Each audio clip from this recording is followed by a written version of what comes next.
Present చైనాలో spread అవుతున్న HMPV virus ఏంటో తెలుసా? ప్రెజెంట్ చైనాలో స్ప్రెడ్ అవుతున్న హెచ్ఎంపీ వైరస్ అంటే హ్యూమన్ మెటాన్యూమో వైరస్. ఇది ఒక రెస్పిరేటరీ ఇన్ఫెక్షన్ లాంటిది. ఇది రీసెంట్గా వచ్చింది కాదు. 2021 నెదర్లాండ్లో ఫస్ట్ డిటెక్ట్ చేశారు. అండ్ ఇది ఎక్కువగా వింటర్ సీజన్లో స్ప్రెడ్ అవుతుంది. అండ్ ఈ వైరస్ ఫస్ట్ బార్డ్స్ నుంచి హ్యూమన్స్కి వచ్చింది. అండ్ ఇది చూడడానికి దీని సిమ్టమ్స్ కోవిడ్-19కి సిమిలర్గా ఉంటాయి. Cold, cough, running nose, sore throat, illness etcetera. ఇది ఎక్కువగా 5 years లోపల ఉన్న వారికి, అడల్ట్స్కి, 65 years ఉన్న వాళ్ళకి ఎక్కువగా వచ్చే ఛాన్సెస్ ఉంది. అండ్ సీరియస్ ఇల్నెస్తో బాధపడే వాడికి కూడా వచ్చే ఛాన్సెస్ ఉంది. అండ్ ఈ వైరస్ నార్మల్గా రెస్పిరేటరీ వైరస్. ఇది అంత డేంజరస్ ఏమీ కాదు.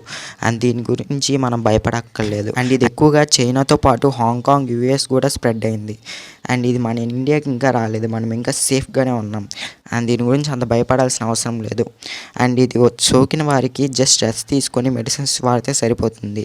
అండ్ దీనికి వ్యాక్సిన్ ఇంకా కనిపెట్టలేదు. అండ్ మా ఇన్ఫర్మేషన్ అయితే అనిపిస్తే ఇప్పుడే మన ఛానల్ని సబ్స్క్రైబ్ చేసుకోండి. Thanks for watching.